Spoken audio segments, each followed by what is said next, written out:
Bom dia, meus amados e queridos irmãos. Espero que tudo esteja bem com vocês.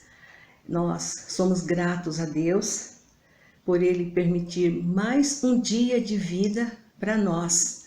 E nós podermos estar aqui reunidos, mesmo que de forma online, mas estamos aqui para mais uma vez estudar a palavra de Deus. Eu acho que é um privilégio muito grande que nós temos em meio a toda a situação que nós estamos vivendo. Nós podemos abrir as nossas Bíblias e mesmo assim, distantes uns dos outros, estarmos estudando a palavra de Deus. Que Deus abençoe cada irmão e abençoe as nossas vidas, para que nesse estudo nós possamos aprender um pouco mais da palavra de Deus. Vamos orar? Deus, eu quero te agradecer do fundo do meu coração por poder estar junto com os meus irmãos para aprendermos da tua santa palavra. Que o teu Santo Espírito, Deus, use as nossas vidas, use a minha vida para poder transmitir a tua palavra. E use a vida de cada pessoa que há de ouvir esta palavra. Que o teu Santo Espírito traduza a cada coração aquilo que o Senhor quer que seja dito. Muito obrigado, Deus, por esse privilégio que tu nos concedes. E abençoa-nos, ó Deus, abençoa os familiares de todos que estaremos ouvindo a tua palavra. Que o Senhor esteja conosco, o Senhor nos fortaleça, nos dê cada dia desejo de buscar ao Senhor e de fazer a tua santa e bendita vontade. Fica conosco, Pai, em nome do teu Filho Jesus Cristo. Amém. Muito bom, vocês já me conhecem, eu sou a Tereza Braz, professora da classe Boas Novas, da Igreja Batista em Brás Cubas. E hoje nós vamos terminar o capítulo 3 da carta de Paulo a Tito e vamos estudar também a carta de Paulo a Filemon. Nós já vimos desde o princípio que Paulo escreveu estas três cartas, ou melhor, três cartas, duas para Timóteo e uma para Tito, eram as cartas pastorais, mas que também ele escreveu uma carta pessoal para Filemon. E em Tito nós paramos no capítulo 2, quando nós estávamos falando sobre a maravilhosa graça salvadora de Deus, por meio do nosso grande Salvador Jesus Cristo. E hoje nós vamos continuar então no capítulo 3, e nós vamos ver o que então Deus tem preparado para nós no capítulo 3. Vamos ver então os versículos de 1 a 11 primeiro. São as exortações, novas exortações que Paulo passa a falar a Tito. E ele ensina então Tito, para que Tito pudesse estar falando aos cretenses a responsabilidade deles para com o governo e para estarem preparados para toda boa obra. Nós não vamos nos demorar muito aqui, porque nós já estudamos em outros estudos, em outras cartas de Paulo, falando sobre o governo, a importância de se ter um governo numa sociedade, seja no município, no estado, numa igreja, numa associação. Então, em todo lugar, inclusive no lar, nós também precisamos do governo, de alguém que esteja ali nos orientando. Paulo, ele coloca todos nós, de certa forma, numa igualdade, inclusive nós cristãos. E Paulo fala que nós éramos, no passado, desobedientes. Então, o problema todo está na obediência. Se nós pararmos para pensar, eu acredito que eu, como vocês, todos nós já desobedecemos os nossos pais, aqueles que ainda têm pai, né? Eu já não tenho mais, mas todos nós desobedecemos aos nossos pais, e os nossos pais é autoridade em nossas vidas. Mas nós muitas vezes desobedecemos até por, vamos dizer assim, até por ignorância, não é mesmo? Quantas coisas nós fazemos de errado ou fizemos lá no passado de errado, que hoje a gente vê, poxa vida, mas eu desobedeci meu pai, eu fiz isso, fiz aquilo lá no passado. Então isso, de certa forma, vamos dizer que é até comum. E isso Paulo então está falando para Tito, para poder então mostrar para Tito que nós, quando nós éramos lá do mundo, nós não éramos cristãos, nós muitas vezes desobedecemos a Deus também por ignorância. Nós éramos escravos da sorte, de paixões, de prazeres, nós estávamos debaixo de pecados, nós estávamos sob o domínio de Satanás, porque nós sabemos que a própria Bíblia ensina, ou nós estamos debaixo da autoridade de Deus e nós obedecemos a Deus, ou então nós estamos debaixo da autoridade de Satanás e fazemos a vontade de Satanás, desobedecendo a Deus.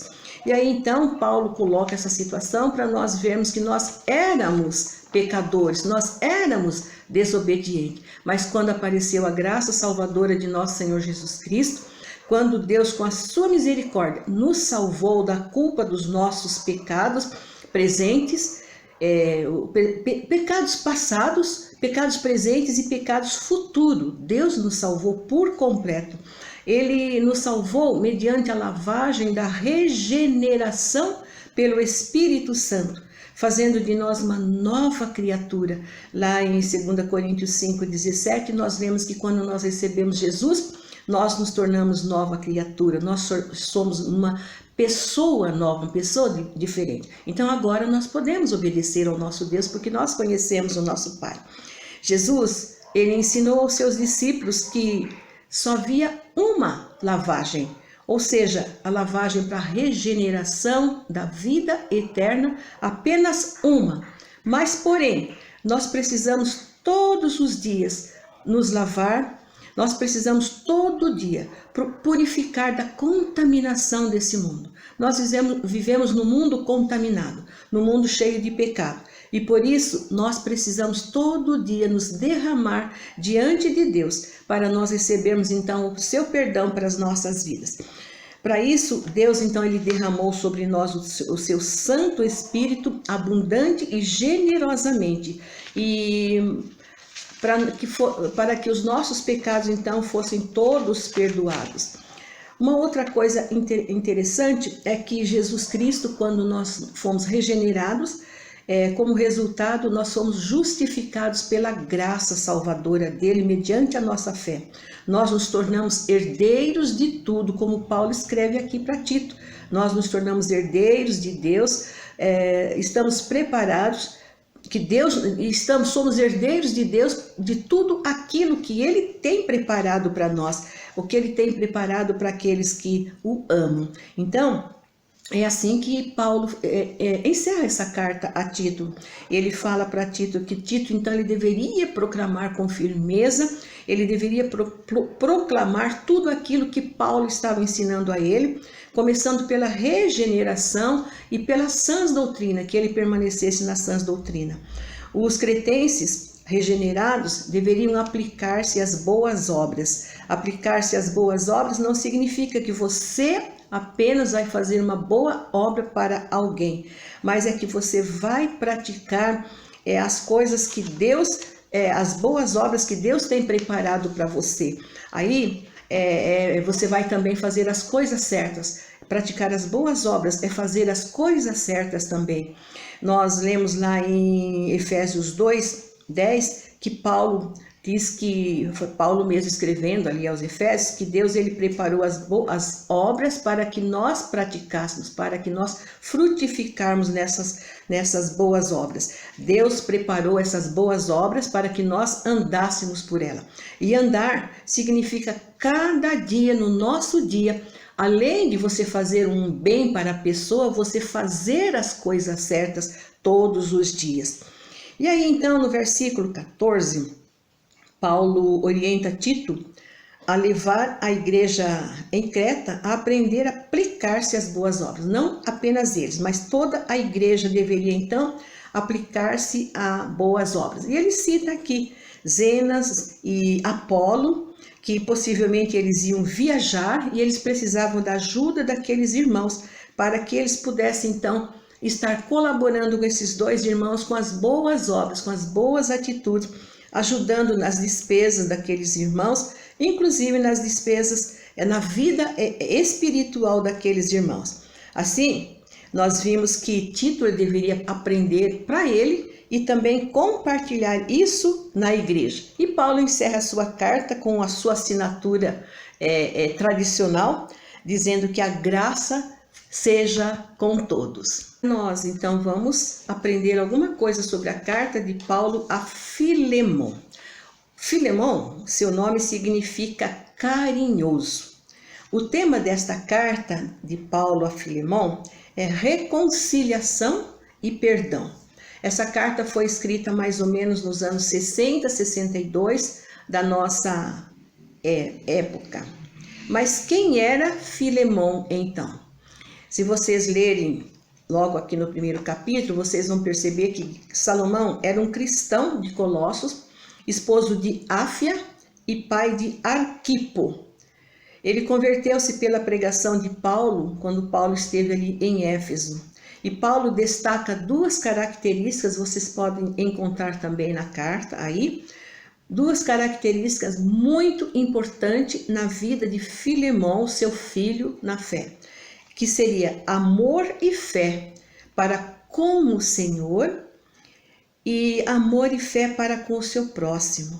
Paulo dava sempre graças a Deus por isso, por estas duas virtudes, essas duas características importantes na vida de Salomão. Primeiro, o amor e a fé, e depois que a segunda característica era que Filemon, ele dava bom testemunho e assim a sua fé tornava-se eficaz no pleno conhecimento de Cristo. Ele reanimava, ele fortalecia o coração dos irmãos, dos santos ali da igreja em Éfeso. A sua casa era um lugar de culto, era o encontro dos cristãos para orarem, para lerem a Bíblia, para cantarem, para louvarem a Deus, para darem testemunhos de Cristo. E a sua casa então era como se fosse uma igreja. Ele morava em Colossos e ele colaborava também com a igreja de Colossos. Ele era um homem, pelo que nós percebemos, um homem assim hospitaleiro, um homem que procurava participar ali com toda a igreja de todos os trabalhos. E Paulo, ele se apresenta a Filemon como prisioneiro de Cristo. Ele estava preso em Roma. Ele deveria falar que ele era prisioneiro do Nero, o grande imperador de Roma. Mas ele diz que ele era prisioneiro de Cristo, porque ele amava pregar a palavra de Cristo. Ele sentia-se assim, preso, amarrado em Cristo Jesus. E Paulo chama Filemon e os líderes ali da igreja de Colossos de seus companheiros de luta, de trabalho. Tanto Filemon quanto a sua mãe e o seu pai, eles continuaram orando pelo trabalho de Paulo na evangelização na cadeia. Como nós falamos ali na cadeia, Paulo pregava, Paulo escrevia, Paulo dava testemunho de Jesus Cristo. Paulo, ele não parava por onde ele andava. E eles sabiam que a vitalidade espiritual nasce de uma vida de oração. Por isso a família de Filemon, eles oravam e eles buscavam a Deus. Aqui não foi diferente. Paulo também orou ao iniciar a carta, pedindo que o Senhor abrandasse o coração de Filemon, preparando-o para o objetivo da carta, que era o de reconciliação e perdão. Paulo também agradece a Deus pela vida frutífera de Filemon. Nos versos 4 a 6 vocês vão perceber isso. Mas Paulo sabia que a fé, o amor, eles se tornariam mais eficazes se Filemon realmente praticasse o perdão que era necessário naquele momento. Era isso que estava faltando a Filemon. Mas por que Paulo ora para que Filemon ele colocasse a fé e o amor em prática? Se vocês perceberem na carta de Paulo a Filemon, vocês vão ver que existe um outro personagem chamado Onésimo. Onésimo significa útil, e num dos versículos aí vocês vão perceber, versículo 11, o qual outrora lhe foi inútil, mas agora a ti e a mim é muito útil. Então o nome de Onésimo significa útil. Onésimo era servo de Filemon antes dele se converter e trabalhava como servo, trabalhava na casa de Filemon. como nós falamos, pelo que eu percebo, a família de Filemão era uma família grande. E Onésimo, então, como servo, ele trabalhava ali na casa de Filemão. Pelo o entender do capítulo, desse único capítulo de Filemão, nós percebemos que, possivelmente, Onésimo, como servo, como empregado ali de Filemão, uma vez na vida, não sei, não sabemos quando, ele deve ter furtado ou roubado alguma coisa do seu senhor. E aí ele tornou-se fugitivo, ele fugiu para vários lugares, inclusive foi para Roma, e possivelmente ali em Roma, ele encontrou Paulo. Possivelmente não, com certeza foi ali em Roma que ele encontrou Paulo, e através do ministério de Paulo, Paulo preso, né, e pregando a palavra de Deus, ele se converteu. E então Paulo orientou Onésimo para que ele voltasse para Filemão e procurasse reconciliar-se com Filemão. Olha que situação difícil, né? E ele deveria pedir perdão para Filemão de tudo que ele tinha feito, das despesas que possivelmente ele tinha feito ali, para poder haver então a reconciliação. Uma situação bastante delicada. Mas Paulo, então, para que Filemão possivelmente, quando aconteceu tudo isso, ele deve ter ficado muito nervoso, muito irado. Qualquer um de nós ficaríamos, não é verdade? Por um empregado, uma pessoa dentro de casa e essa pessoa furtar, levar alguma coisa de você, você ficaria muito irado. E possivelmente Filemão ficou muito irado naquela ocasião. E aí então Paulo escreve para ele, para que ele pudesse então receber Onésimo como irmão amado, como irmão em Cristo Jesus, e que Filemão liberasse perdão para Onésimo, que estaria regressando para ali para pedir perdão para ele, para Filemão. Isso era preciso que Filemão então agisse assim, para que aquela fé que nós falamos lá atrás, a fé e amor que ele tinha, tornasse então eficaz e pudesse ser real na vida de Filemão. Filemão então ele deveria perdoar a Onésimo por tudo que Onésimo havia feito para ele. Aí então vem o momento que eles deveriam então se reconciliar um com o outro. E no verso de 8 a 12, Paulo chega ao ponto principal da carta.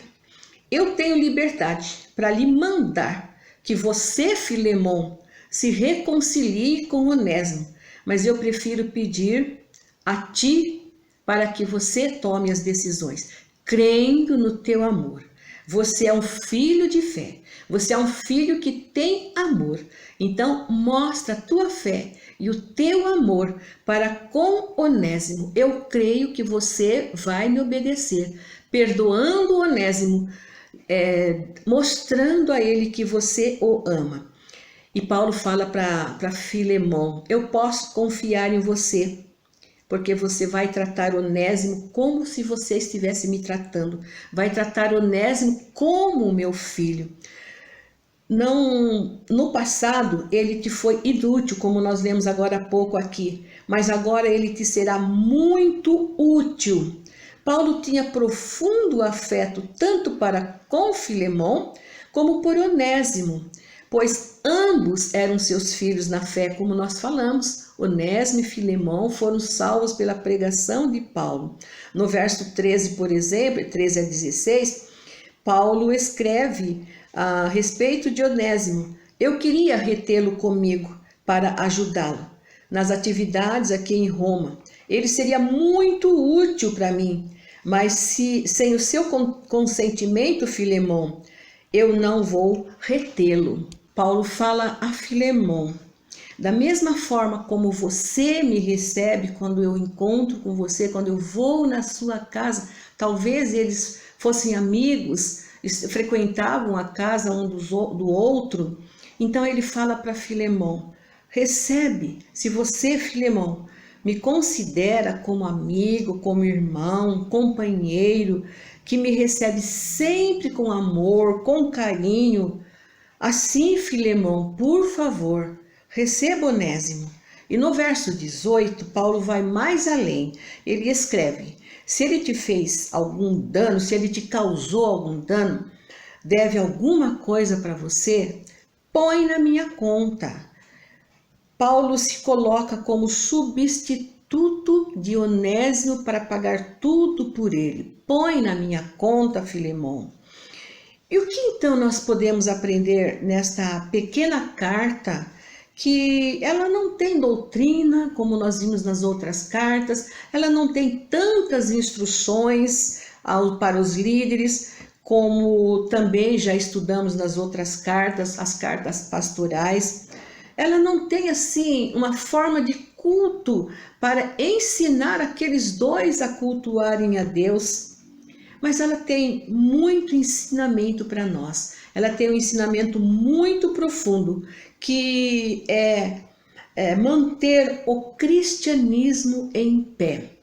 O verdadeiro amor, ele começa com a nossa reconciliação com Deus, quando Deus, em Cristo Jesus, ele reconciliou o mundo com ele por meio de Jesus Cristo, seu Filho. Então, o amor, ele nos dá aquela oportunidade, a força de nós nos reconciliarmos com as pessoas que possivelmente nós possamos estar assim, magoados ou quebrada a nossa união, a nossa amizade com eles. Era isso que Paulo então escreveu para esses dois jovens, e dizendo que Deus em Cristo ele nos reconciliou. Ele estava em Cristo, quando Cristo ali na cruz, ele morreu por nós. Ele fez então esta reconciliação com Deus. Essa reconciliação nos alcançou pelo perdão de Cristo que ele ofereceu ali na cruz do Calvário por nós. E foi tudo espontâneo. E na cruz ali, Cristo pagou toda a nossa dívida, toda a nossa culpa. Paulo se colocou ali no meio dos dois, para dizer que ele pagava a dívida que Onésimo pudesse ter causado para Filemão. Paulo fez de tudo para fazer com que aqueles dois jovens, aquelas duas pessoas se reconciliassem. E assim essa pequena carta, por meio dessa história de Filemão e Onésimo, nos leva a pensar que nós somos salvos por Cristo Jesus. E se porventura tivermos algum relacionamento quebrado com as pessoas, nós podemos buscar a reconciliação. Cristo, ele já nos perdoou e nós também podemos perdoar aos outros. Como nós falamos no princípio da carta, o tema dela é reconciliação e perdão. Relacionamento, nós vemos também aqui. E o assunto, então, esse é um assunto principal do cristianismo, a reconciliação nossa com Deus, e também na vertical e também na horizontal. Que o amor e o perdão, a reconciliação, possa então estar trabalhando no nosso coração e na nossa vida. Tudo isso nós encontramos na pessoa de Jesus Cristo, nosso maior exemplo. É o próprio Jesus que também em Mateus 18, de 25 a 35, ele escreve sobre a reconciliação e sobre o perdão. E ele diz lá que se nós não perdoarmos de coração o nosso irmão, o nosso Pai Celestial também não nos perdoará. Então a importância de nós estarmos se reconciliando e nos perdoando, principalmente nesse tempo de pandemia, nós procurarmos fazer o melhor que nós pudermos, para primeiramente agradar o nosso Deus e também agradar o nosso próximo. Que Deus nos abençoe. No próximo domingo, dia 14/2, nós vamos começar a estudar os evangelhos. Eu gostaria que todos vocês participassem também. Nós vamos estudar Mateus, Marcos, Lucas e João. E eu creio que vai ser muito bom, porque nós vamos perceber e aprender o que Jesus veio trazer, o que Jesus veio implantar na sua igreja. Deus abençoe vocês e um bom domingo a todos.